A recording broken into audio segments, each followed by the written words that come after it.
He is Mr. V. Ganesan, Maharshi Ramana's great-grandson. He is a true, realized soul. I met him in Tiruvannamalai in 2019. He is a great Advaitic Vedantist. He is a true follower of Advait Vedanta. Just listen what he says. This who am I of Ramana Maharshi is not a technique, is not a formula, it is not to be trained or given classes. This self-effort to turn our outturned attention to interned attention.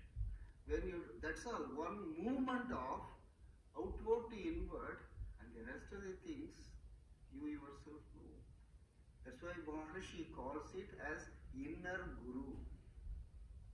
The inner guru is within all of us. Maharshi said, who is that inner guru? Not another small imp seated in your heart. This is the happiness. See. He is another grandson of Maharshi Ramana. He is president of Ramanashram at Tiruvannamalai. He is also a true follower of Advaitic Vedanta. Just listen to him. Bhagavan's philosophy is not totally new. But what was great about Maharshi was he lived it. In the present day, he lived it. Here is a person who lived like an ancient rishi. Lived it. That's the greatness of Bhagavan. Bhagavan is my blood grandfather's elder brother. My father's father's elder brother. When I was a child, he was old enough to be seen as an old man. So when I was a boy, I knew him only as an old man. No concept. This V. Ganesan as a boy is standing beside Maharshi Ramana. Of sage or saint. Since he, Ramana Maharshi, moved with me like a grandfather only, he will move with me. Hey Ganesha, come here. Yava. Like my own grandfather, how he will call, hey, Nova, sit here. For instance, when I was 3 years old, there was one American lady, Eleanor Pauline Noy. I became very fond of her. So I will always go and sit on her lap. And perhaps you Westerners, it is difficult for you to understand. The Brahmins do not like the Brahmin children to be touched by a Westerner. It's pollution. But I never knew all that. I go and sit on her lap. And there is so much of opposition. And Bhagavan should have noticed this. This is my conjecture. So we were living in the town. So one day when I came running to Bhagavan. Bhagavan looked at me when I prostrated, because my mother would say, go and prostrate to Bhagavan. I prostrated. When I got up, Bhagavan looked at me and said, Ganesha, உன்னோட நோய் பாட்டி அங்கே உட்காந்துருக்கா, போய் அவன் மடியில் உட்காந்துக்கோ. You are Noyi. I used to call her Noyi. Your Noyi is seated there, go and sit on her lap. How will you describe Ramana? That famous thing. Mighty personality. On the spot. Mighty personality. Major Chadwick was the first Westerner to permanently stay in the ashram. And he, after coming here, he read Hindu scriptures, Hindu some of these things. He said, only through a guru you can have self-realization. Ramana Maharshi never declares himself as a guru. So he had a logical doubt. Have I given up everything to come here to you, Bhagavan, to be told you are not the guru? What will happen to me? Maharshi's answer was, who has all these doubts? Major Chadwick, he was really great. He was a World War I veteran, 6 foot 4 inches, broad shoulder with a booming voice. He always used to call Moni, Moni.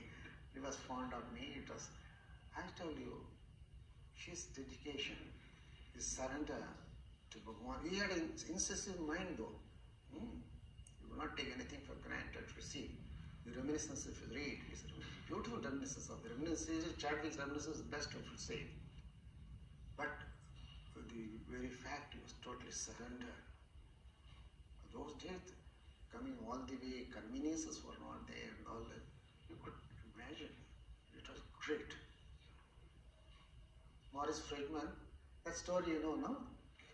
Once I was standing in front of a store's kitchen entrance. He had come in a jeep. He had brought a bag of rice. He was wearing a khaki shorts, white shirt, that's all, simple. So he greeted me. He didn't wait for somebody to come and unload. He himself unloaded. Rice, bag of rice. And he gave me a bright smile. He was a great person. Not many people know, for Dalai Lama to come to India, he was one of the instrumental people who played the role behind the scene because they are direct opposed to Nehru. He was one of the key figures in bringing Dalai Lama to India. Everyone is Ramana Maharshi in their heart. That's the uniqueness.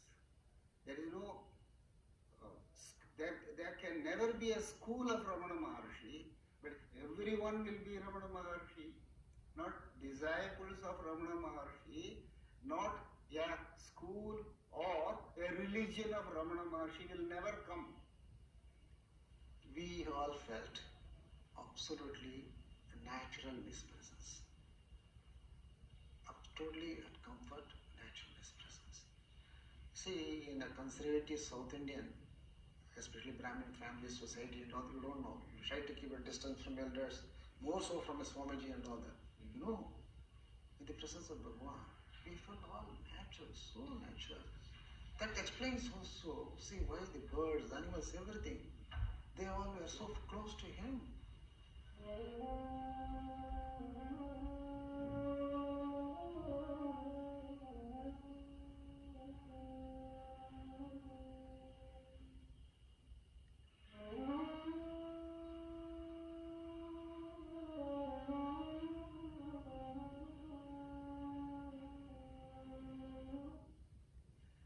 As a boy, I was in the old hall, meditation, bit of a buzz. Lakshmi is coming, Lakshmi is coming. See, cow Lakshmi, now and then when she feels like seeing Bhagavan, she will just come. Even if the rope is there, she will drive her. This cow Lakshmi got liberation through Maharshi Ramana. Maharshi Ramana declared that cow Lakshmi had got liberated. She will come. She came. She went close to him. She doesn't stay for a long time. He stroked her head. One banana he saw that her attendant was there. The hall was full. Quite a few people were there. She just came, just stood by him for a few minutes, took a dignified manner, took a banana, and quietly went back. People will mention only Bhagavan was kind to monkeys, dogs or cows. I always make it a special effort to mention about these squirrels, the smallest crawling animal. He did not exclude anything. He did not exclude anything.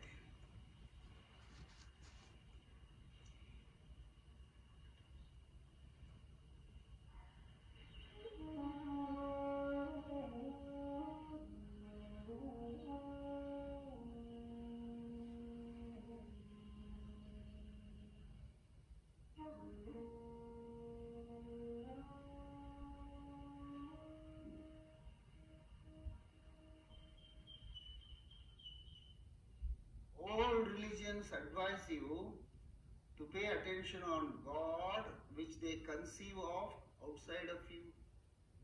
They conceive of any religion, including my own religion of Hinduism, the most ancient religion. They train you to search for truth, to search for God, to search for happiness. Maharshi revived back the oldest tradition that you are already happy. Since your attention has been turned outside, you find misery. Now turn back the attention on yourself. Actually, one of the devotees, scholar devotees, put this question to Bhagavan: can you give your teaching in one word? And happily, that was a English dialogue. The person who asked Maharshi, Bhagavan replied in English: attention. Attention on what? Not attention off. Attention in. Last week, the famous music director, Ilayaraja, came to me.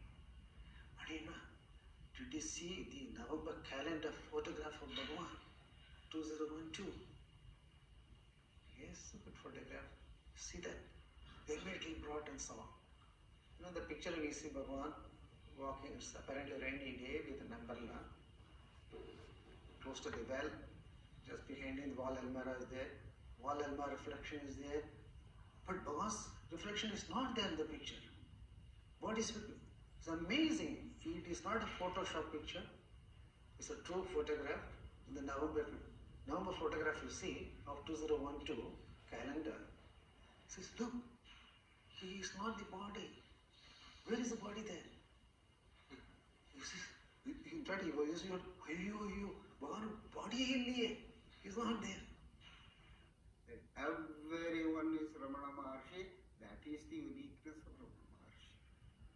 Not one Ramana Maharshi to be worshipped by the 60 billion bodies. That's not Ramana Maharshi's mission. That is the uniqueness of Ramana Maharshi. When Hitler was marching, he appeared unstoppable. One Westerner asked him in the whole hall, Bhagavan, this is happening, what is going to happen to the world? First, Bhagavan, as usual, keeps quiet. In such matters, he doesn't get to. But seeing the seriousness, the concern of this Westerner, he says, look, there is a creator, he will take care of his creation.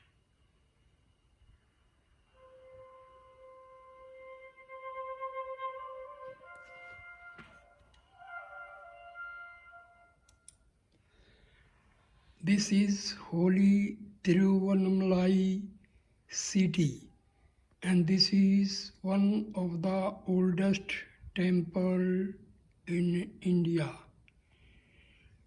This is just on the southeastern part of Arunachala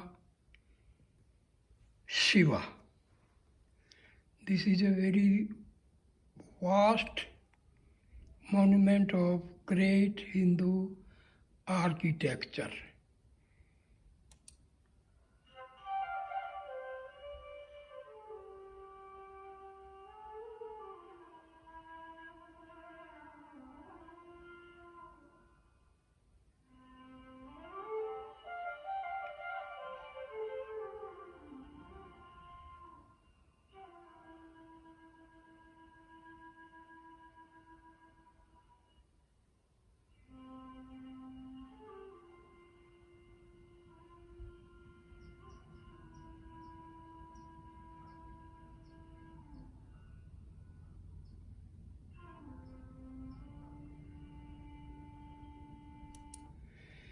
This is the festival of lamps, Deepotsvam.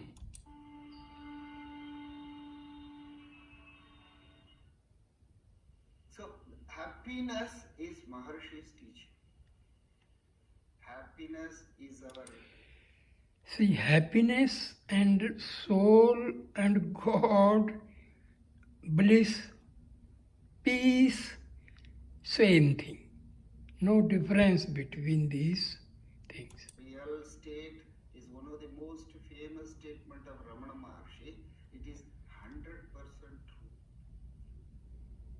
You are timeless, and when you experience timelessness, you are always happy. Morning after breakfast, you will go quietly after that. Only one attendant will come with the commander. So, mainly perhaps because of earlier years, he had neglected his health. So he had developed rheumatism and stiff joints and all that. So leisurely only he could walk. Although he was quite a tall person, beautiful personality, complexion also as if sort of bronzed gold, and some magnetic personality. Apart from the eyes, everybody talks about somehow. So he used to leisurely go up and come down. That I remember. Because as boys, we used to be playing here only because of the motorist. Maharshi is on the walk to Arunachala Hill. Bhagavan comes, it's okay. Then also we were not worried or scared, oh, Bhagavan is coming, no, keep it, no. But we'll see, that's it. We'll see. Somebody wrote a book. He is Mr. David Goldman. He was a great admirer of Maharshi Ramana. He has written many good books on Maharshi Ramana. A Vedantic scholar on Shankara and Einstein. Or was it Maya and Einstein? Sent it to Ramana Ashram and then came to talk to Ramana. And then he asked, have you read my book? And Ramana said, yes. And, well, what do you think of it? And Bhagavan picked up on this analogy of two different observers in different places seeing and perceiving different things. He said, I don't accept that analogy because I know there aren't two different observers in two different places. That's your idea, that you are one observer in one place, seeing the world, therefore you project onto all the other people you see in your own projected world that they are also observers looking at a world. He said that's completely wrong. There aren't a multitude of observers, there's just you. It's extraordinarily solipsistic.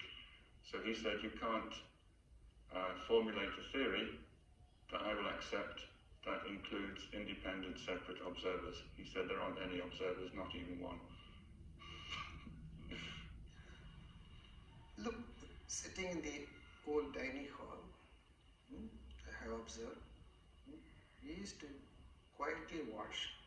I have seen that everybody. This is the dining hall in Maharshi Ramana's ashram. Here, food is provided free of cost. South Indian food. It's very tasty and sattvic food. Please gets the share. Not in a demonstrative manner, just one look, one gesture, because people know what is this man. And such people, written command, just gesturing, shouting is not required. But one wants it, In fact, he can be very strict also, I understand.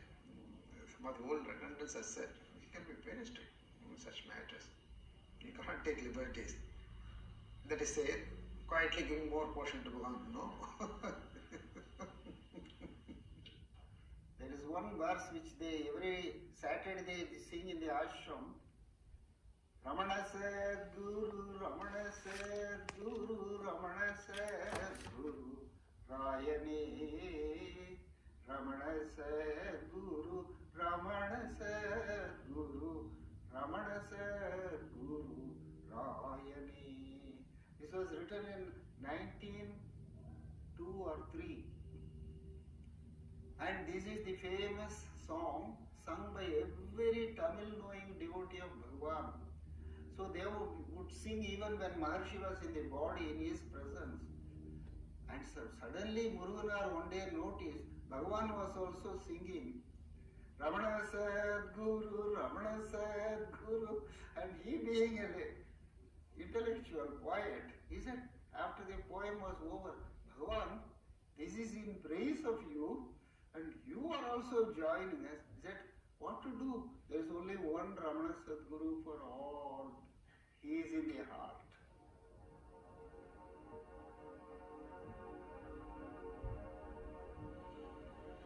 Bhagwan's major surgery in December 1949. Dr. Raghavachari, those days he was the leading surgeon of South India. He came from Chennai with a complete medical team. The surgery was formed in our old dispensary. The complete surgery on his left arm for removal of sarcoma was performed. They had just introduced the surgery procedure, electric scalpel. So with electrics was small, so that, and but clean it was, pink red it was. So, but then the main thing was Bhagwan's expression, Bhagwan's look on the face. The same indrawn, distant horizon. Same look. Absolutely, you can't see anything on the face.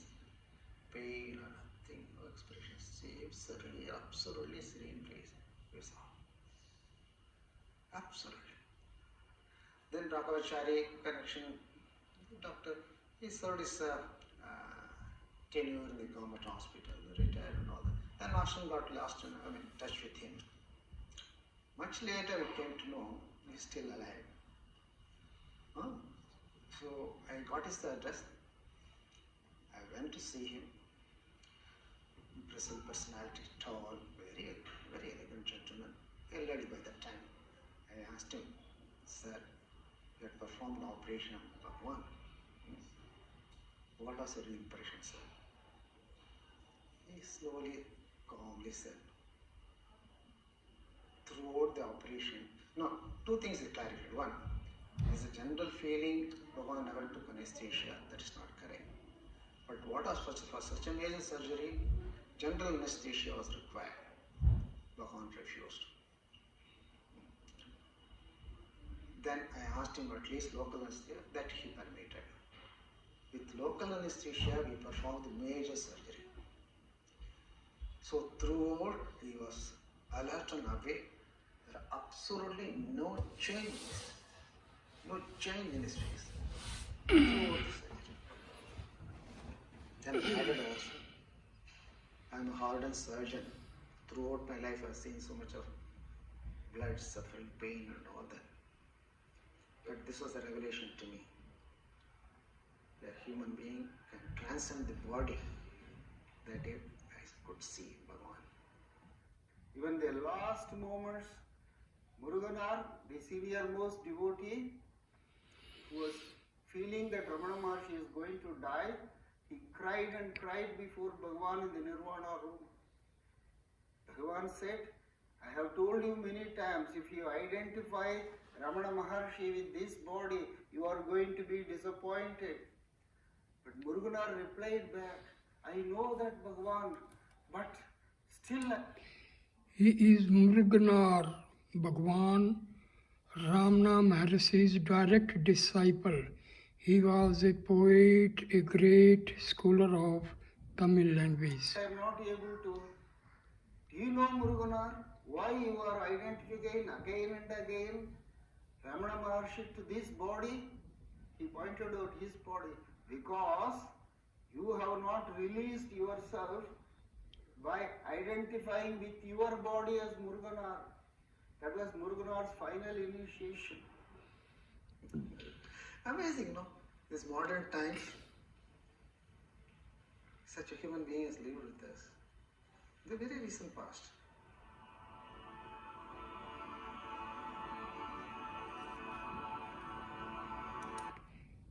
This is Arunachala Holy Hill, the living Shiva, Shiva in the form of hill. This hill, known as Arunachala, is situated in Tiruvannamalai in Tamil Nadu state of India.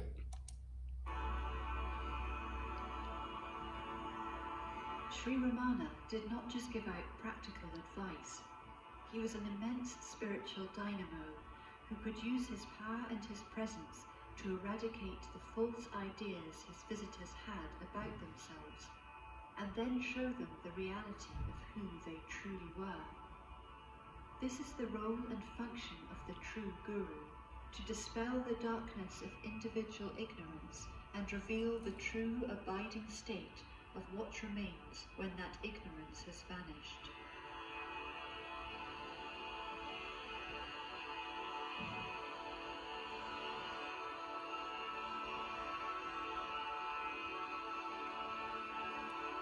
In a world where The well-known saint says Swami Yogananda visited Maharshi Ramana and he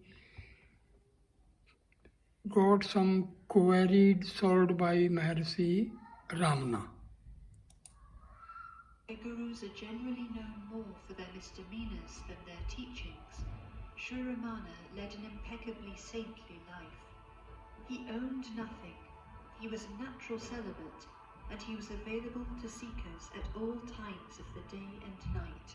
No one was ever turned away, charged an admission fee, or asked for a donation.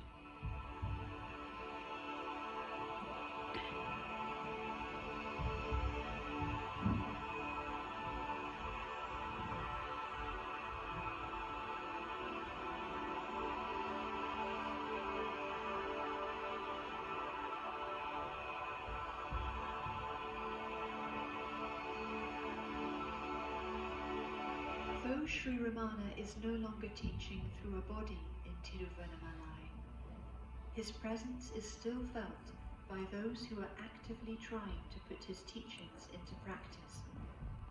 His loving and liberating power still flows into those who follow his practical advice.